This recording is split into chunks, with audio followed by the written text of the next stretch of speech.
Salam cerdas, Ibu, Bapak, saudara-saudara yang saya hormati. Sesi membaca berita dan sedikit komentar dari saya kali ini menyoroti satu berita soal anggaran pendidikan. Secara lebih khusus lagi adalah anggaran sekolah kedinasan yang masuk dalam anggaran pendidikan. Berita tersebut ditayangkan oleh inilah.com pada hari Sabtu 9 Agustus 2025 pagi ya, jam 4:30 pagi, ditulis oleh seorang jurnalis yang bernama Diana Rizky. Judulnya, Golkar .2, sekolah kedinasan tak boleh gunakan anggaran pendidikan. Nah, ilustrasinya ada gambar Pak Markus Mekeng, Melchias Markus Mekeng, itu ketua fraksi Golkar di MPR.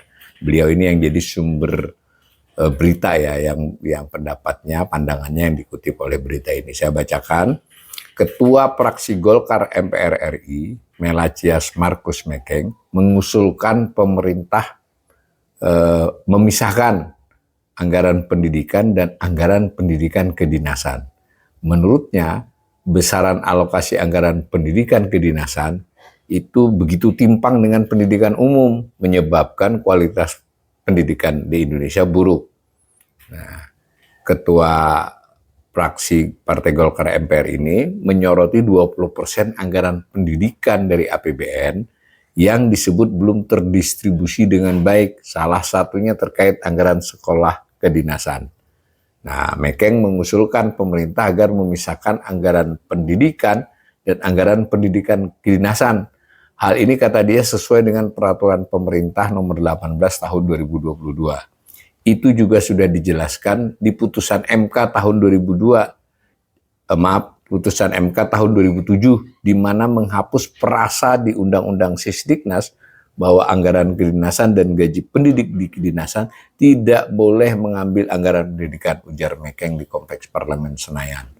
Nah, jadi ini menarik ini menurut saya. Hal ini sebetulnya sudah sering dibicarakan di kalangan pengamat, para ahli di bidang pendidikan maupun anggaran di pendidikan, tetapi tenggelam ya. Ini saya kira bagus Pak Mekeng mengutarakannya kembali, sekedar informasi buat para pemirsa.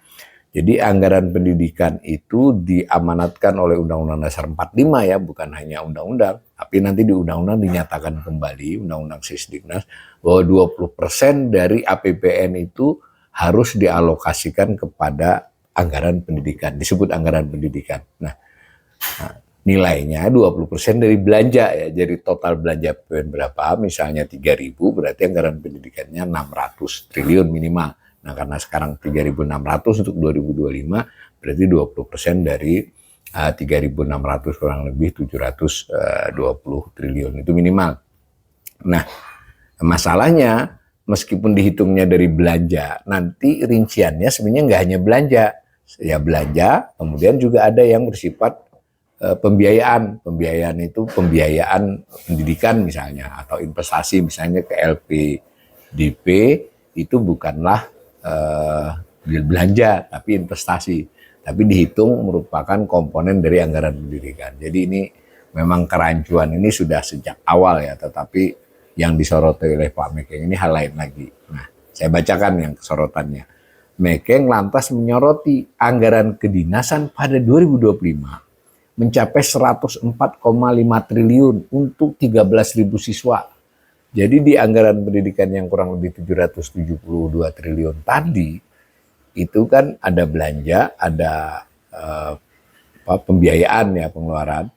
Nah, tetapi yang ada bisa juga dilihat bahwa ada yang bersifat untuk pendidikan umum, ada yang pendidikan kedinasan. Jadi jangan salah, untuk belanja itu tidak hanya di Kemendikbud dan Kemendikristi ya, tapi di Kementerian Agama, di Kementerian Pertahanan, di Kementerian Keuangan, ada ya asal yang terkait dengan pendidikan. Nah, itu namanya pendidikan kedinasan yang di luar Kemendikbud ya, dan Kemenak yang dalam arti pesantren ya, madrasah, maaf, itu pendidikan. Nah, yang ini lain, pendidikan kedinasan, dan pendidikan kedinasannya hanya 13.000. Nah, menurutnya, ini Mekeng saya kutip lagi, itu timpang dengan pendidikan tahun 2025, anggaran pendidikan kita 724 triliun. Nah, ini benar kan, tadi kan saya menduga 720. Mungkin bisa dibuka ya, maksudnya dibuka APBN-nya. Itu kemana saja setelah saya melakukan searching, berarti pencermatan lah. Anggaran untuk pendidikan dasar, menengah, dan tinggi hanya 91,4 triliun. Ini dua kementerian nih, Kementerian Kemendikbud dan Kemendikti. Terus ada anggaran kedinasan, anggaran 91,4 triliun itu digunakan untuk 64 juta siswa ya, termasuk mahasiswa. 64 juta saya tegaskan nih. Nah sementara yang kedinasan yang tadi 104,5 itu untuk 13.000 siswa. Jadi malah lebih banyak yang kedinasan loh. 104, jangan salah ya, karena memang ini maksudnya siswa ya hitungannya ya. 64, juta. Meking menilai alokasi anggaran pendidikan kini malah tak condong untuk pendidikan umum yang jumlah pesertanya sangat banyak. Anggaran kedinasan untuk 13.000 orang menggunakan 104 triliun. Apa ini adil? 64 juta orang hanya dikasih 91,4 triliun. 13.000 orang tadi 104 ya. Jadi jangan lupa ya kata Meking.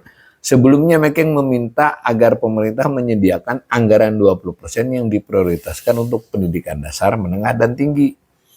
Nah, kami menganggap pendidikan itu sangat penting dan hak dasar bagi anak-anak kita. Dia sebutlah soal pasal yang menyebutkan mewajibkan 20% tadi.